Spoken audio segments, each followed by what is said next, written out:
he's making basically as much as like a full Medicare visit, like per visit. You know, you can't do that in a Medicare model because we're self-pay, so we can do it. Yeah. But I want to make it rain on him, meaning I want to make it rain dollars on him, meaning I don't want him to ever think that he wants to go do his own business. I'm taking all the risk on. So we've got some interesting topics coming up. I want to start. I think this is it's a carryover from last episode. Now, I don't know if we're allowed to say who, so I'm not going to mention names, but we got some inbound messages. People were talking about AI, digital health, things like that. I found this video and so it was shared with me. I didn't go, it was shared. Listen to the team at Sword Health. And Jimmy, this is going to make your head blow up because I don't know if you had a chance to hear. I'm going to put it on the screen. The audio should come through. I just want you to hear the why they created this, what should be a super cool device. It's called the ThrivePad. We'll play 30 seconds or less. Here we go. Pain care. Today, we're here to talk a little bit about the ThrivePad, about why we built it, how we built it, and some of the challenges that we face. So starting with the why. When you're doing exercises at home, the experience has to be at the forefront. Like you want to talking about the experience. We want to make our members want to use the system. So the ThrivePad is key to unlocking the full potential of Phoenix, our AI care specialist, and also the centerpiece of the user experience, right? So at Sword, we're constantly learning and iterating. We already have one computer vision system that was proving to be great in terms of engagement and outcomes, but we're constantly learning from our members, listening to them and what we could improve. So it sounds good so far, right? We're learning from our members, we're listening to them, but I'm still not hearing any real why, like the emotional triggers, the anxieties, the things that are going to make somebody want to do this, need to do this. I'm going to play just a little bit more. So with the ThrivePad, we know that a key piece is being close to the system so that you can see the feedback that it is providing to you and hear the feedback. So we need to have wide angle cameras, a big screen so that you can be close to the system. You may not have a lot of space in your house. At the same time, when we put the dual cameras that we now have, we are improving the quality of the tracking. We can be more robust to difficult lighting conditions. We can give the system depth perception. So if the previous system was already superhuman, this one. Okay, you get the idea. Jimmy, is that what you would focus on if you're putting out a video talking about why you're creating this amazing piece of technology? I love engineers. Look, I'm never put them on video. Never put them on video. I'm sitting with a device. I've got devices in my ears. Without engineers, this world would not be this world. They think differently. So listen, when you put engineers, and I'm saying this lovingly, I'm not. Maybe without prep, right? So no, that is not any of what I would focus on. I don't know what he said. There was a lot of words used, but I didn't hear anything, and I definitely didn't feel anything. So I was like, I don't know look, that's why that thing, bring that video, don't play it, but just bring it on the screen again. Yeah. Yeah, it's got the huge announcement, a lot of talk around this company, and they got 63 views in a day. That's why, because it didn't say anything. People looked at it and stopped watching. Yeah, Dave. Oh man! First of all, I'm glad. Good morning. I'm glad that you both feel the same way, because when I saw this, I thought, respectfully, why are they putting the nerds on video? Like they're literally not talking about anything. There's no inflection points. There's no tonality. There's no change. There's no energy. There's no emotion. Exactly like Tony said. They're also not talking about their end consumers' pain points and emotional triggers. And they're speaking about themselves. Here's why we did this thing. Guys. And by the way, I want to say thank you. Tony said we won't mention his name because I think he didn't want to be mentioned, but he, friend of the pod, friend of the show, a big listener. Hopefully we can get him to call in at some time in the future. He shared this with us. Thank you for sharing that with us. He's followed a lot of the show and he knows kind of our antics and how I respond to some of this stuff. And so, yes, he's correct in my takeaways on this. And my initial response, even aside from these guys and how they presented this video, is there's already a ThrivePad, Tony. It's called, you use an iPad and you go on YouTube and you look up physical therapy exercises. I don't understand this whole offering. It makes literally no sense. Now they're taking the software that they apparently have in this AI, whatever, and now they're going into hardware to produce a hardware product. It is insane. It's going to easily fail, and this is a finger roll layup for me. This is the easiest call I've made of predictions. Not that you're asking for predictions, but all right, let me kick it back to you guys. I'll pause. So like we've all said, I mean, these guys, I'm sure, are brilliant. They're amazing. Like the stuff that they come up with is incredible, but it's the typical kind of cart leading the horse. Like these are tech guys. They understand tech. They're not making this resonate with the target consumer. Now, I'm not sure exactly who they're trying to talk to. So maybe they're trying to talk to the investors. Right. Maybe they're talking to people with deep pockets, deeper than my pockets. Yeah. And so I don't want to take any of that away. I do think, yes, I love YouTube. I've got over 1,000 videos on just one of the channels. But this is interactive. This will watch you, observe you, measure you. With all of that being said, though, to Dave's credit, I was thinking about this the other day. I was like, I'm going to try some of this stuff, and I'm like, but wait, I don't want to get an iPad. I just want to go work out. Like, I don't want something watching me and paying attention to me and all of these things. I would just rather just do it, So, but am I biased because I'm a therapist and I kind of understand how exercise is supposed to be done? I don't know. The question is, are you going to love having an orthopedic expert in your pocket via these AI platforms? If you're the consumer, you're the end user, maybe, but it's like, I don't know how useful, how beneficial this kind of technology is going to be and how much the consumer is going to be willing to pay for it. Back to when somebody else is paying the bill. Heck yeah, man. I'd love an AI with camera, optics, watching me, giving me joint angles, all the stuff, if I'm not paying for it or if I'm not directly paying for it. If my health insurance is giving it to me for free, if my employer is paying the bill, I'll take it. Maybe not use it, but I'll take it. Yeah. I watched, I was in the airport when this came through and wanted to listen to it or watch it immediately. I watched the first half of it and still had a bunch of questions and no answers. So I don't want to assume what the purpose of this ThrivePad is, although we are sort of doing that, but they didn't communicate it clearly, which is why if you're saying, hey, is this going to succeed or fail? Well, if this is the methodology of the communications, my guess is they're not going to succeed because people can't understand what's in it for me. What do you do? How does it make my life better? Then what do I need to do to get it? They focus a lot on what do I need to do to get it? You got to get the hardware. You got to use us. You got to look at everything we did inside of it. So they're talking about themselves a lot. I think the timing in this video is likely. I mean, you guys know IPO stuff better than me, but this is to drum up excitement. Look at what's coming in the future. Everything we put in our IPO statement. Look, here's the proof behind that pudding. Let's get the guys who designed it to sit in front of a camera and explain it. So good setup. I like the room. Maybe they didn't get prepped. Maybe they weren't prepped right. Maybe they were asked to use AI to write their own scripts. I don't know. But they swung. And my question is to the audience, how bad did Hinge swing and miss? My answer is bad. They swung themselves out of their shoes.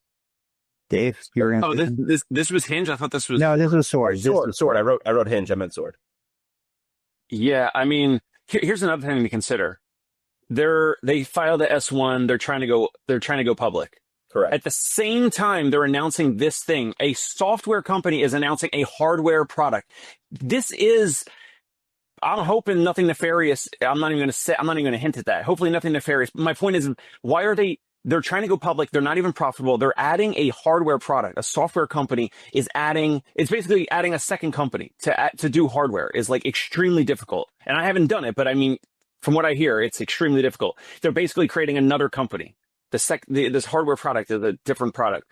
So I am even more confident, as my prediction last week or the other day of this must have been Thursday, right? That this will not go well for them at all. Because you're trying to drum up, like you said, I love what you guys both said. I agree. This is the founders talking. This is for current or future investors, probably, most likely. but they're also announcing a hardware product at the same time. So it's like you're trying to announce something like, here's the future. Here's why you should buy our shares. Here's why you should invest in us and invest in our IPO. This is extremely dangerous, respectfully, for the financial investors out there. So explain this to me again, because I think you guys were talking about it. I was talking about it with a lot of coworkers yesterday, which is the hinges and the swords. They're trying to get market share. Like, a lot of people have access to this. And we talked about the usage rate. The usage rate was like 3% or something like that. But a lot of people have access to this. So I think it was one of you guys the other day. I've done a lot of traveling, but on planes. We're talking about like gaining market share, like gaining digital real estate or attention real estate. Why is that important before an IPO? Why is that valuable, even if your usage rate is? Well, it's important all the time. If you have millions or $1 billion, whatever the dollar amount that they raised, that you want to get market share. That's why Uber was not profitable for 10 or whatever years. They wanted to get their app in everyone's phone more than people would download the Lyft app, right? So Uber basically still has, a little bit more of the market share. I don't know the split, but Lyft has enough. And so Hinge is trying to do the same thing against Sword. I'm sure they're both trying to do it to each other. So they want market share. They don't care about being profitable. They're not even going to watch this. But if they watch it, they're going to say, who cares about this Dave Kittle guy? Who cares what he says? We're just trying to get market share. They're trying to get all these employers to sign up. They're losing money. They'll make a little bit of money. I mean, they're making revenue, but they're not covering all their outlays of all their ads and everything that they're spending, their payroll and everything. So, they're gaining market share to try to be the biggest provider of this offering, whatever this digital musculoskeletal offering thing is. I don't know if you guys remember, this is going back, it might have been even pre-pandemic, but certainly going back 4 or 5 years. I had shared a YouTube video where I was like, why are we doing all, focus on this stuff when we can do it right now? And I showed a video where I put my phone up.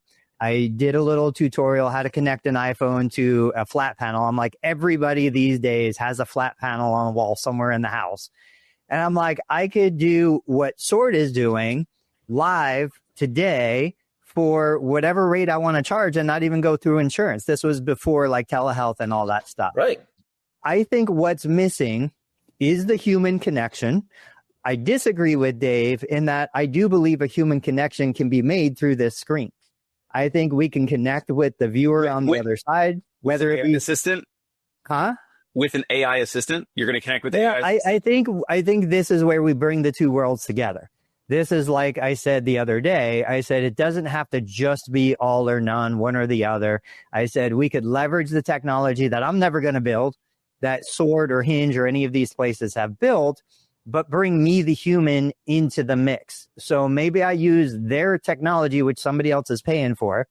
I use my programming and my queuing and my connection and my funny jokes and my relatability to make it more interesting. And if we go way back, I think his name was Darwin Foat. Do you guys remember him? Of course.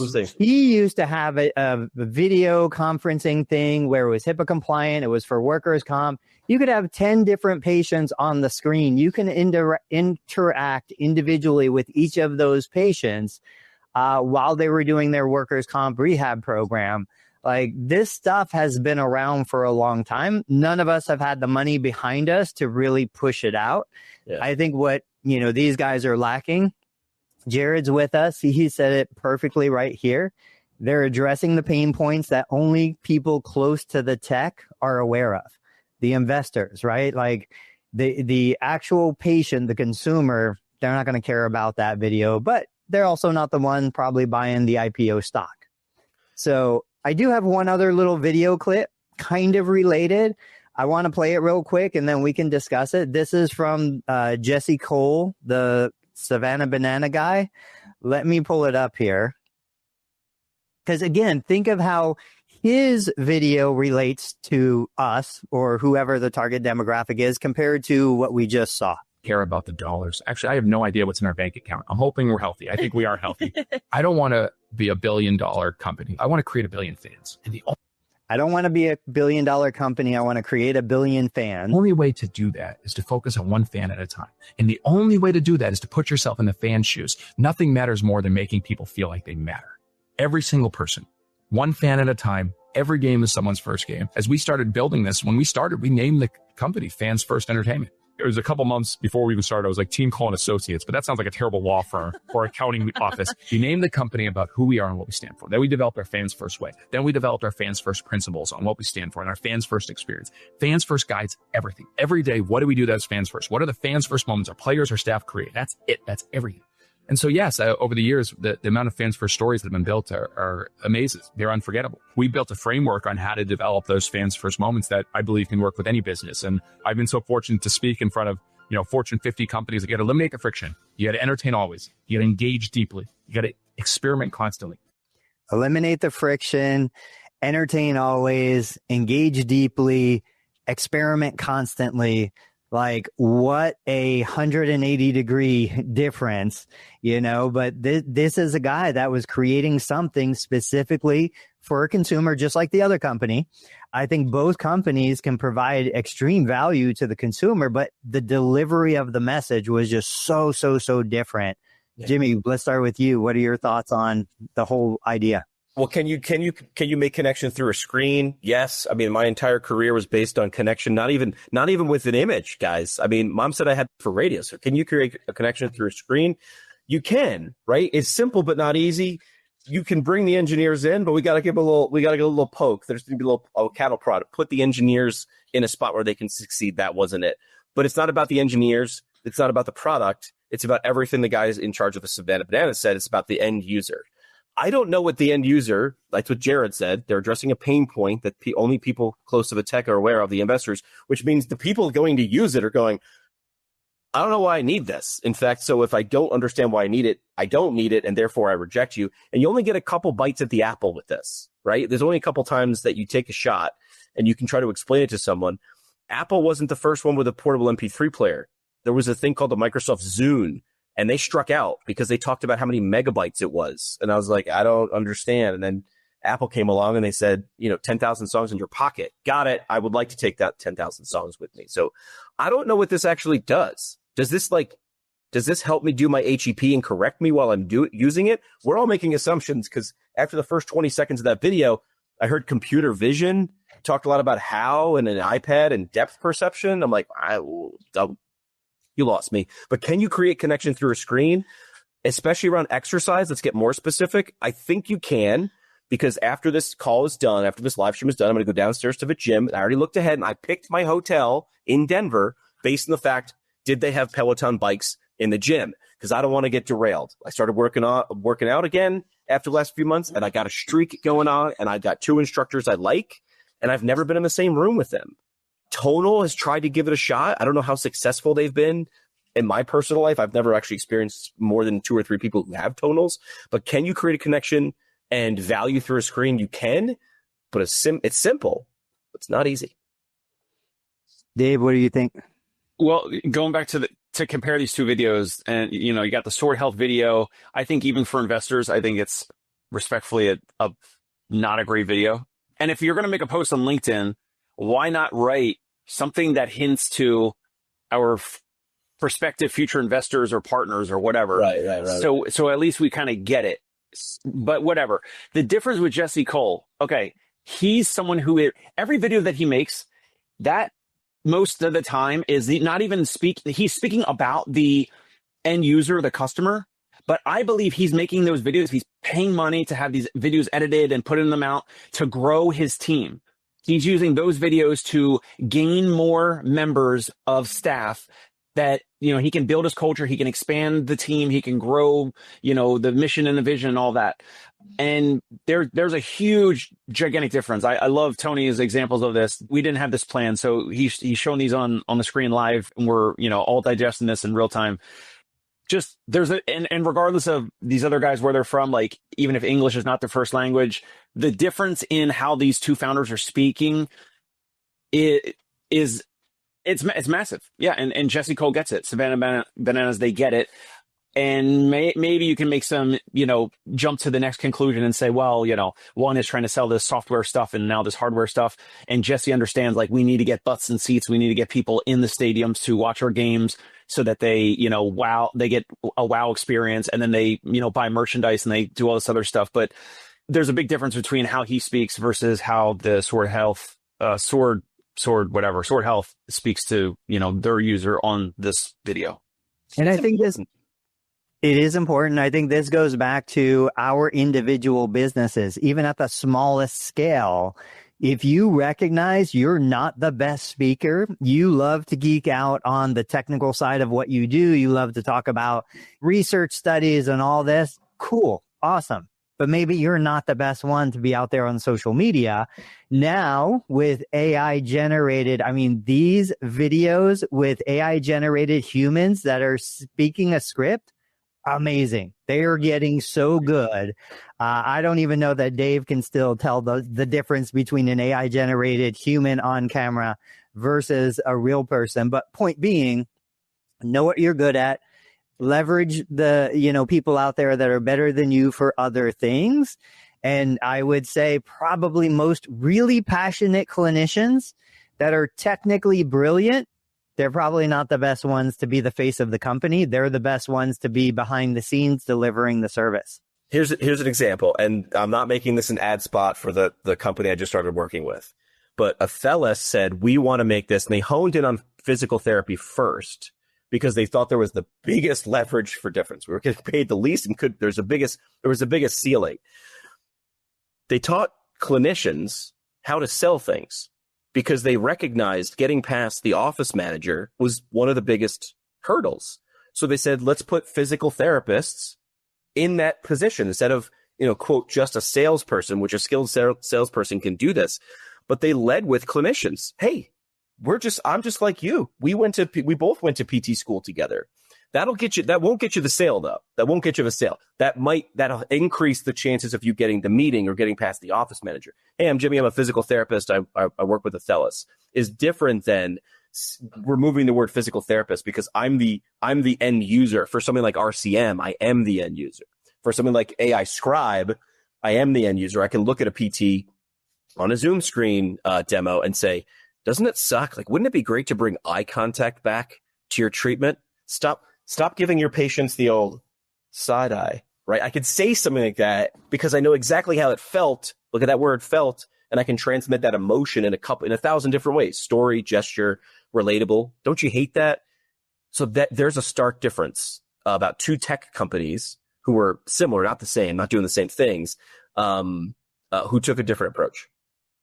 So let's take that and let's go to kind of what Dave's been focused on lately. I don't want to put words in your mouth, but I think you've obviously been focused on recruitment. You've been focused on hiring staff and building your presence. We got an inbound message not too long ago where we were talking about recruitment challenges and how do we find clinicians. And I even said for myself, like, my PTA is still on maternity leave. I probably don't expect her to ever come back because she loves being a mom. That's amazing.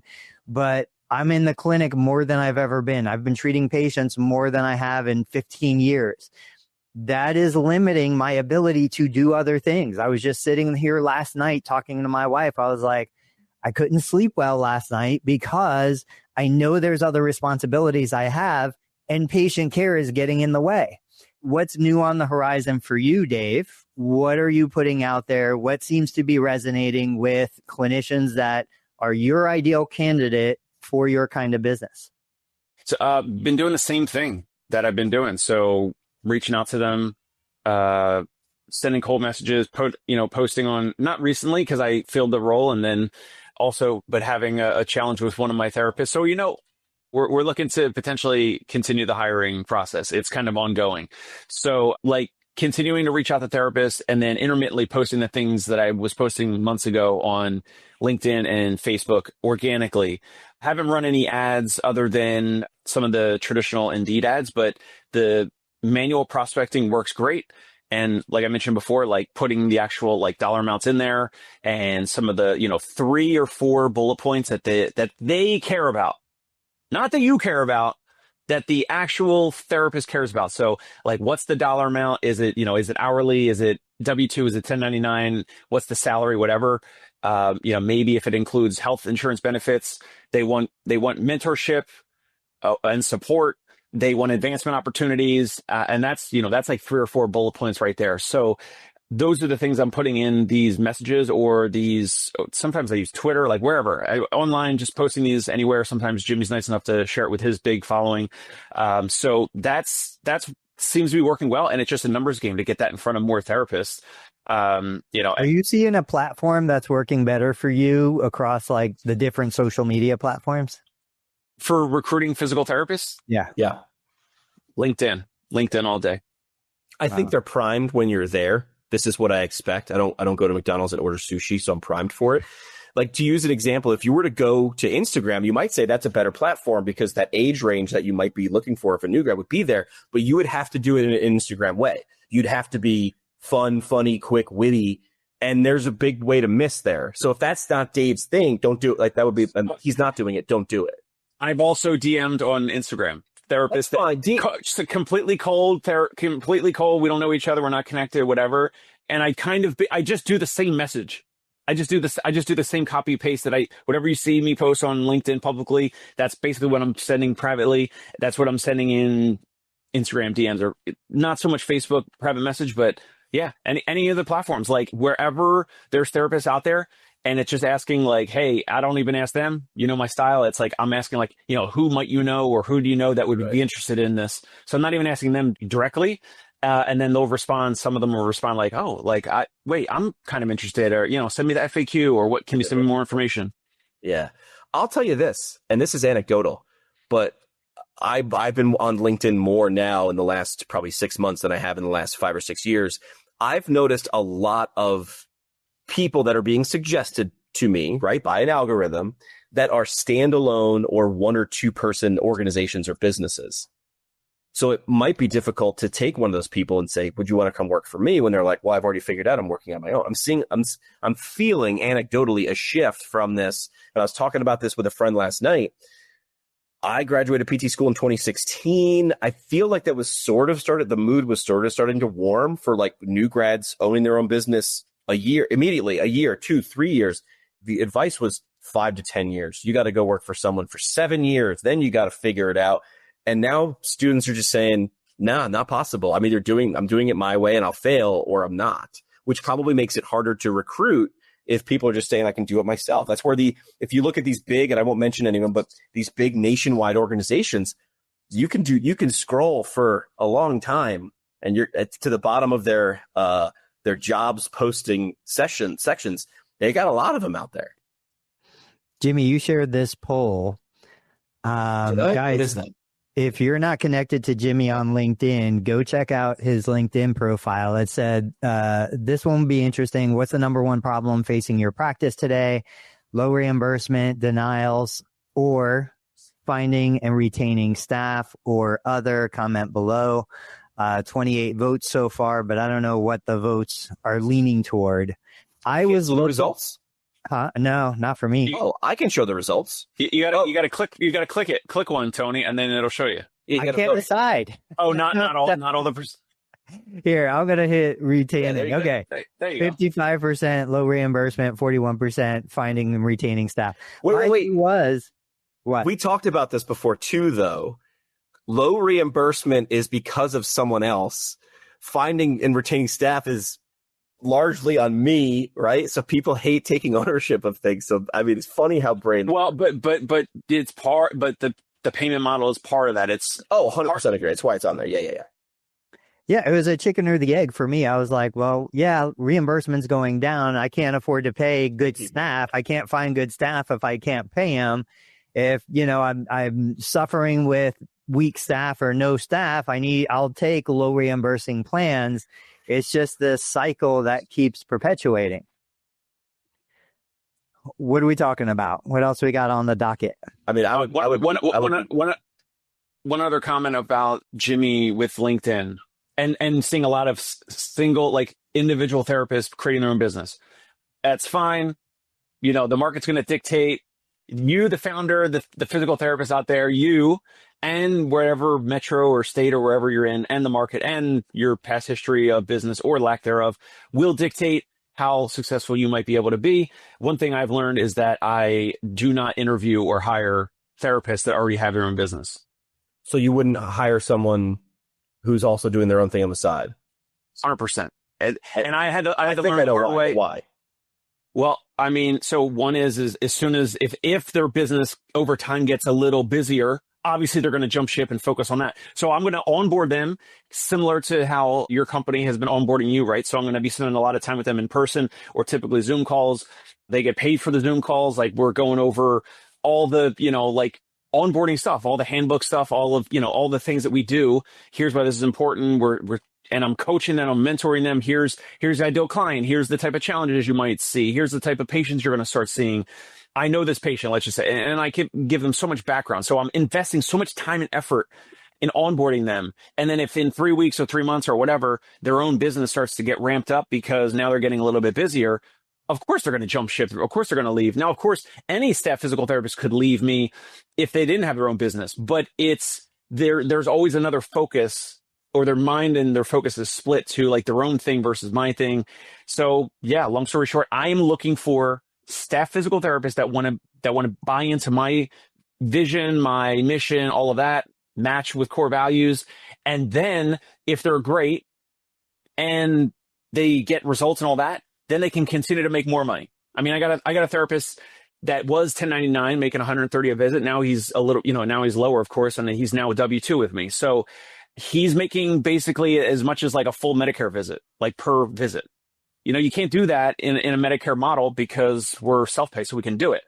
Yeah. But I want to make it rain on him, meaning I want to make it rain dollars on him, meaning I don't want him to ever think that he wants to go do his own business. I'm taking all the risk on the back end and finding patients and the marketing and the billing and, all the stuff, right? He gets to do the easy part, schedule patients, book them, confirm them, go and treat and fulfill the visit and treat them. And so I had to learn the hard way over the last several years to just focus on those types of therapists, not ones that already have their own business entity. I think this applies to Dave. Jackie's here. Jackie, I owe you an email. I haven't forgotten. Jackie was on the podcast not too long ago, but she said, but who's getting reimbursed well? This can't continue. Dave's getting reimbursed well. The cash-based providers are getting reimbursed well. The and she knows this. She's out of network. She's doing amazing things. Jackie is another great example. She has built such a team culture. I mean, she has got, she's way out in the boonies, farms all around her. Yet when I walked into her clinic, she has an amazing team of clinicians where you look at me, I'm not necessarily in a metro area, but I'm really close to like 6 or 7 universities that are pumping out new grads constantly. And I don't have any clinicians working for me, so she's a great example of build it and it will attract your ideal market, whether that be patients. But in Jackie's case, it's also clinicians. It's also employees, and they buy into the culture that she has created. It's not a transactional, I'm going to come do a job for Dave and you're going to pay me. And I don't think about it 2 more seconds after it's done, right. As opposed to I see Dave's vision, Jackie's vision. I support that vision. It's the difference between the video we saw from Savannah Banana versus the video we saw from the tech guys. This is a big one. When I worked for Fox, it was the first time someone had said out loud, and they said it, and I hope I'm not speaking out of turn, but I didn't sign an NDA. But at Fox, they said, we're putting clinicians first. And it's like, what do you mean? We're bleeding hearts. You put patients first. And their idea, which I saw happen because I loved all the clinicians there, was if you put clinicians first, if you build it for them, they'll take care of the rest. So I see a lot of organizations trying to say, well, we'll just market to patients. And it was business first. I feel like when you do business first, you fail. Business first is different than employees or partners first. I will chime in, outside of Dave and Jackie getting paid well, hospitals get paid well. They get paid real well. They got teams on teams on teams. They got better deals. They got the power of leverage and scale. Again, I would probably be, I would be scolded if I didn't say like, well, how could you, a clinician, get paid better? This is where I like AI. I don't like AI doing videos or treatment. I like AI like bugging around billing people. I started working for Athelis. They do RCM, revenue cycle management. Jimmy's not interested in that. I don't care. I don't care about the billing process. I care about what it does. If you install this into your system, what does it unlock? Hire someone, open another location, buy that equipment, take that trip, retire, whatever. I like that part of it. So at first I was not excited. Now I sort of am. But I think hospitals and people who are doing it themselves or taking ownership are getting paid well. So go ahead, Dave.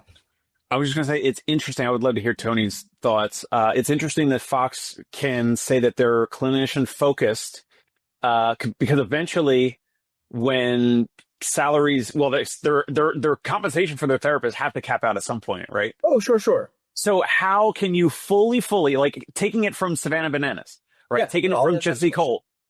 How is it possible to be clinician first if, like, I have a therapist, I have a friend that went to school, DPT school with, and I don't know if she's still there. I think she's still with Fox Rehab. Right. She's been there for 12 years or something. How, Okay. and that's great. She's comfortable with it, whatever. Go ahead.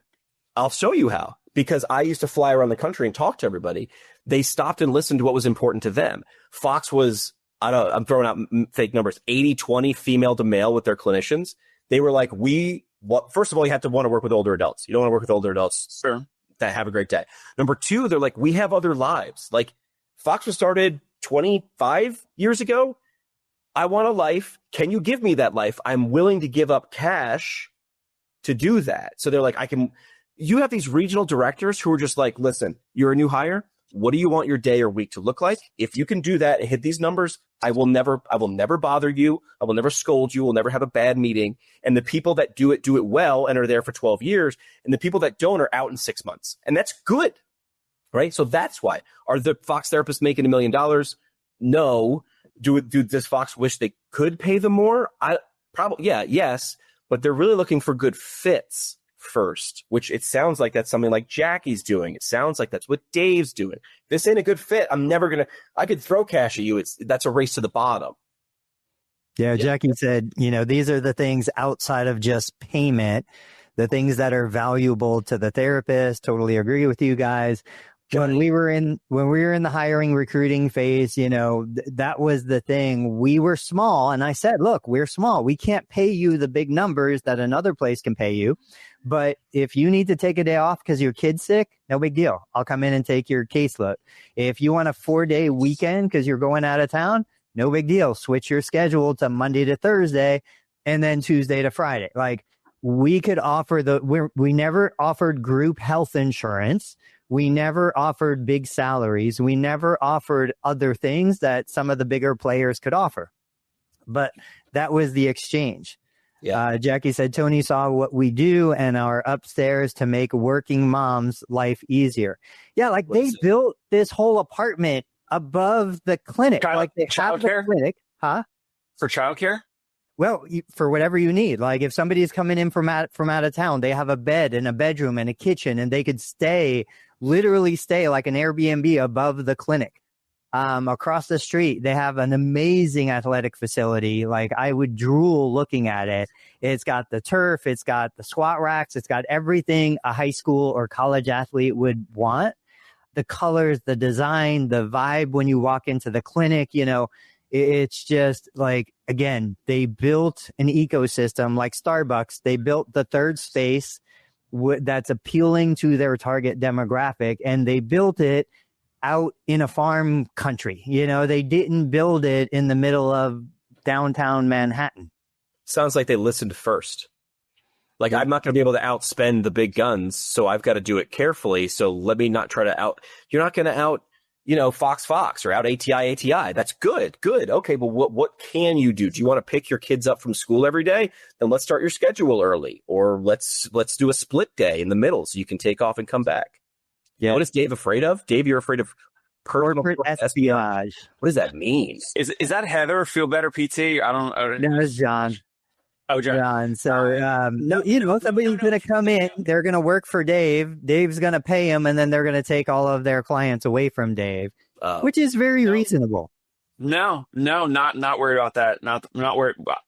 What I'm worried about is wasting my time and effort in trying to build up a new team member who's not going to stay, and then I don't recoup basically my investment of my time and money with the whole onboarding and coaching and all that.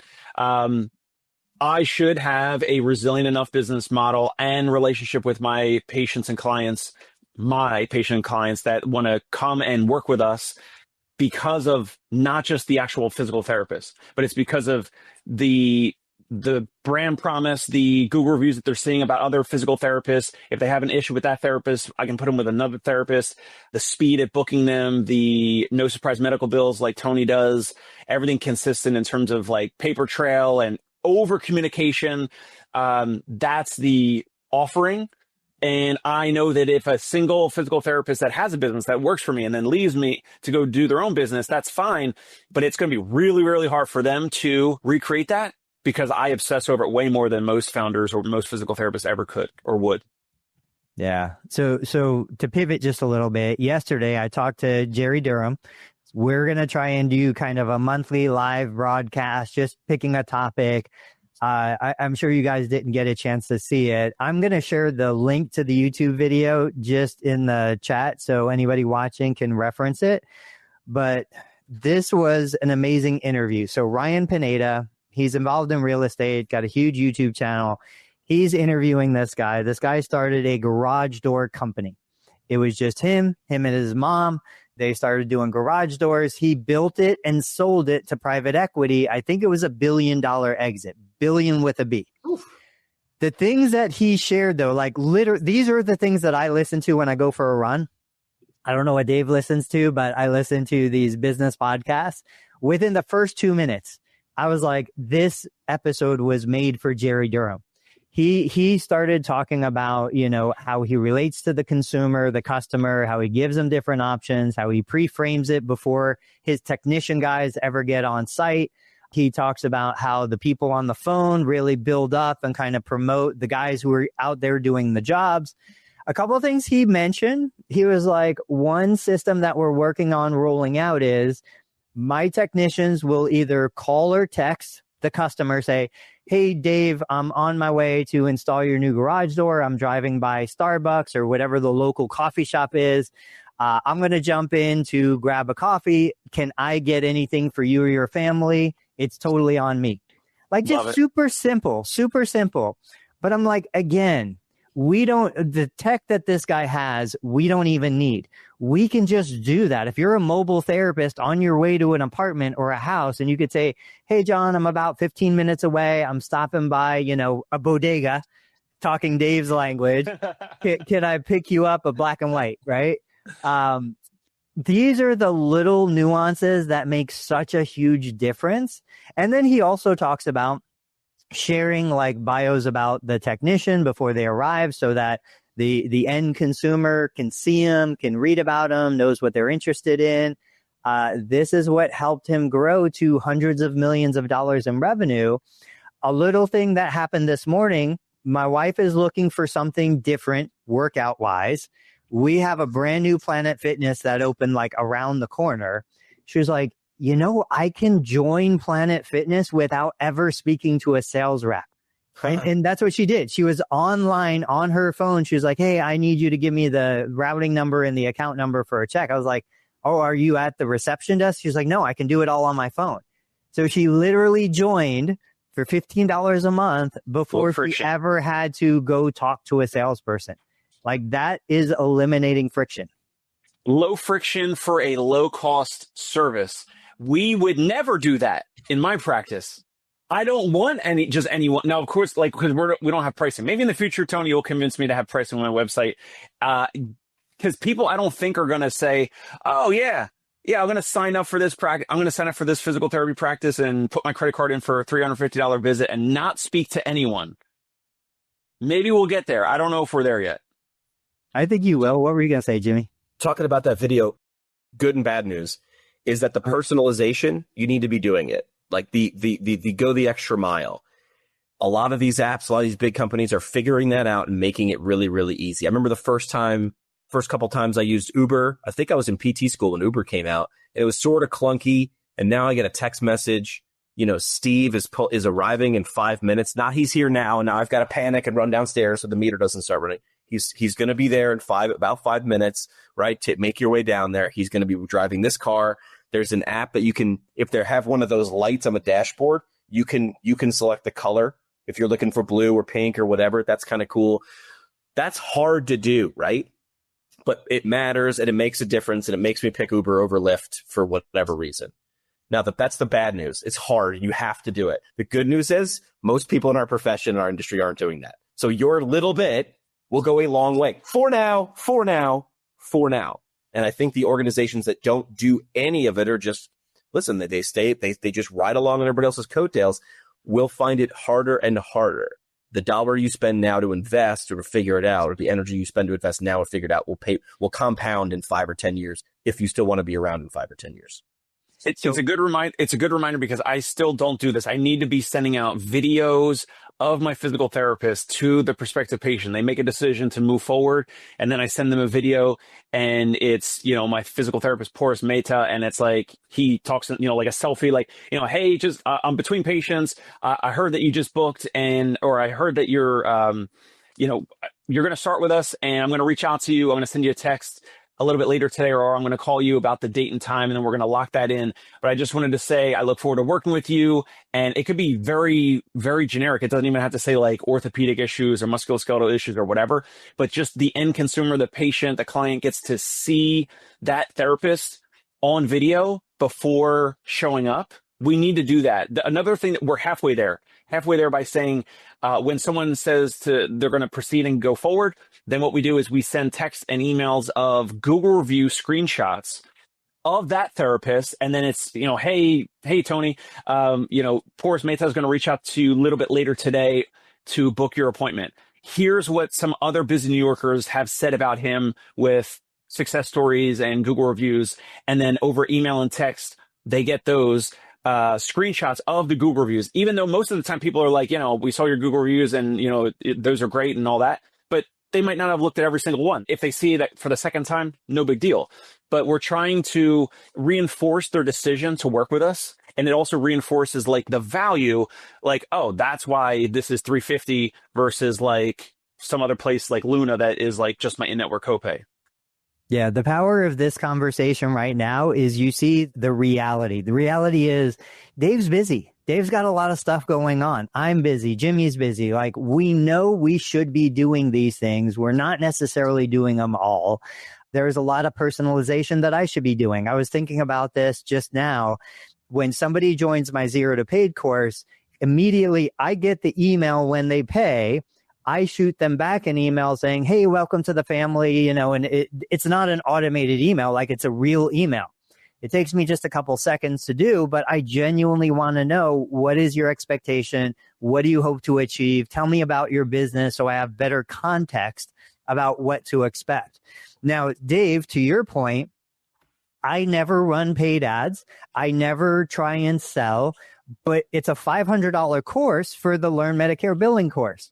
I don't get on a call. I don't do any of this stuff. So if therapists are notoriously tight with money.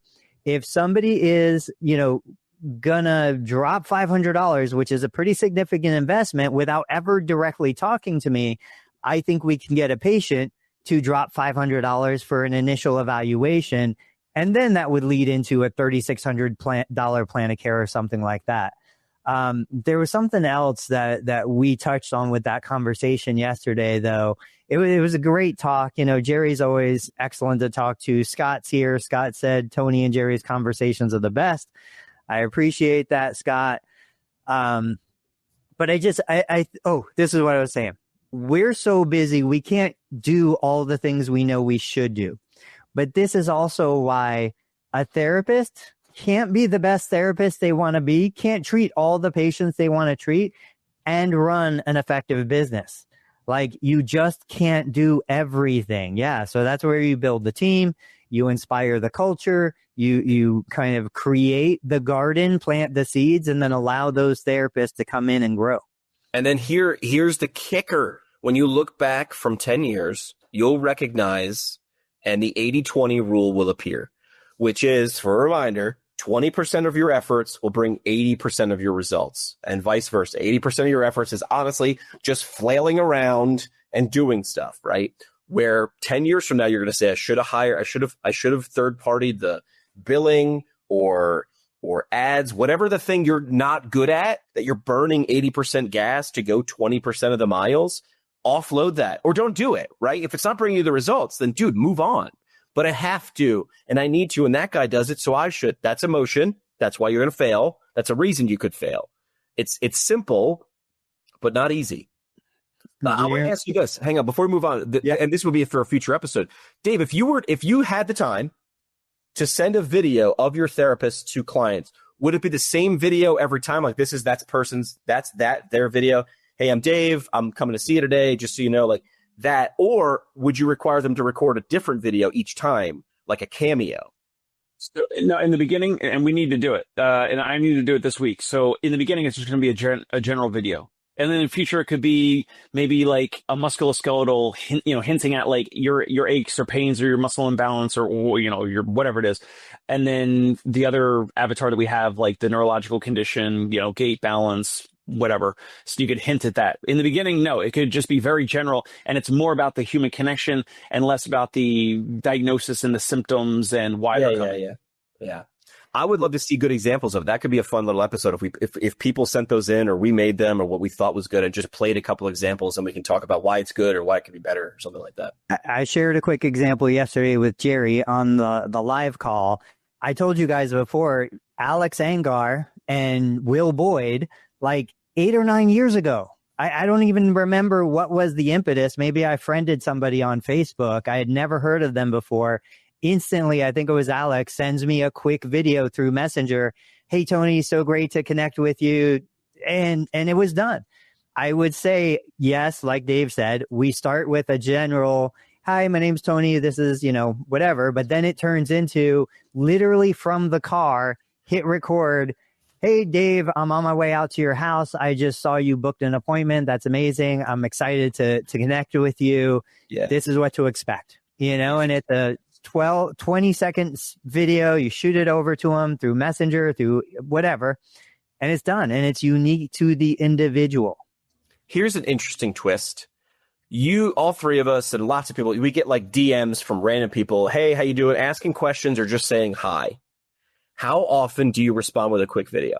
I'd rather just be like, hey man, cool, good to meet you, like transcribe it. What if you actually responded with a video? Do you think that connection would deepen? I'm not saying every time you send a video, it's going to turn into something, or even if you wanted to turn into something. I'm saying it is embedded in these platforms that right next to that send button is a camera button that you could easily do that. Maybe I'll do that for a month instead of texting people back or responding. Shoot, I'm better just off the cuff anyway, that if I have to actually process it through my thumbs, it doesn't come out quite right. Maybe I'll start doing that to see in my travels if that actually works a little better. We respond with voice audio, right? We got 3 levels. You got video, which is the highest level. Then you've got a voice audio message that goes back to them if I'm driving and I can't do voice to text or text. And then you've got text. And there are certainly some people, I would rather just have a text sent to me that I can like visually scan right. than to listen to a 60-second audio. But yes, all of those are going to build deeper relationships. I know we're running out of time. We can't get into this today, but this Jeremy Sutton reminded me of what Dave and I were going to talk about with like bulk email and, the outreach, the thank you letters, things like that. Jeremy said, great stuff. Someone sent me a thank you note with a penny with a design cut into it. Wow. Like they printed on the penny? They cut the design into the penny. Yeah. That's kind of crazy. This was after going to a networking event. I knew why he did it, and I still loved it. Yeah. We had talked about different, what's the name for it, Dave? You remember it probably better than me. It wasn't bulky. It's not bulk mail. Lumpy mail. Yeah. Lumpy mail. Yeah. We talked about some of that stuff. That would be a good one to bring back, whether we talk about, huh? Do not bend. That's what it was. Yeah. Bend? The license plate that somebody sent Dave. That was awesome. And mine was do not bend. It was like I'm not gonna show it. We'll have to do it next time. Save it. We'll do it on Tuesday. Let's wrap up with parting shots. My parting shot's gonna be, guys, like you don't need the expensive software, you don't need the fancy tech, you just need the message that resonates with your audience, and you just need to throw it out there. What is the true pain point? Not the expected pain point, not what we think they want to hear. It's not about the text. It's not about the wide angle camera, the better lighting, and the clear audio. It's about you're sitting at home nervous you're doing the wrong thing. I'm going to help make sure you do the right thing. What you got, Dave? Parting shot is, simplify your message, especially if it's over video, and definitely optimize for the best person to share that message from your team over video. And if it's not you, that's okay. If it's not you, it's totally okay. But find someone who can speak to your target customer, your end user, and don't have the ego involved so much if you're not that person. Yeah. I'm going to say not the opposite of Tony, but like you do need that tech, but you need just enough. You need just enough. The wrong question people ask me when they're like, I want to do live streams. I want to do podcasts. What microphone should I get? I'm like, it almost doesn't matter. Like, spend $50, buy 3 on Amazon, test out 3, and then send 2 back. That's the wrong question, right? Do you need the big fancy tech? You need the thing done that needs to be done. What is the easiest, smoothest, most friction-free way to get that done? Figure that out and move on. If it's adding another person to offload billing or marketing or hiring, do that and then go do the thing you're best at. That dude, what's the guy's name for bananas again? You said it before. I can't remember his name. Jesse Cole. Jesse Cole. Do you think he's the one running his payroll? No, he was smart enough to be like, I need to be wearing the yellow tuxedo and doing this, and then creating more people who are, it's great that it's baseball too. Jesse Cole is the pitcher. He starts everything, but he doesn't also try to run over and play third base or play right field. He would burn out. So think of the lessons you learned from Jesse Cole is he figured it out and then he let it go. So that'd be my parting shot. Figure it out, what you need to let go, and then actually let it go. Hey, so real quick, last night was the first practice for 8th grade Little League Baseball, rec baseball. I was out in the outfield. You try now? You know, this 50-year-old caught the pop fly hit by one of the kids. Man, I was running my heart out. I almost had to die for it, but that made my night. Like, the kids had a great time. We all had fun, but catching that pop fly at 50, it made my night. Guys, go find the Dave Kittle Show. Go find PT Pintcast. Learn Medicare billing. Subscribe, follow. Hey, it's Dave Kittle. Are you a healthcare business owner or physical therapy practice owner who is looking to figure out your succession plan or exit strategy? We might be able to help. And in fact, we may be interested in acquiring your practice. If you're interested, you can reach out to me. Shoot me an email at dave@conciergepainrelief.com. That's DAVE at CONCIERGE painrelief.com. Or you can call me at any time, 646-781-8884.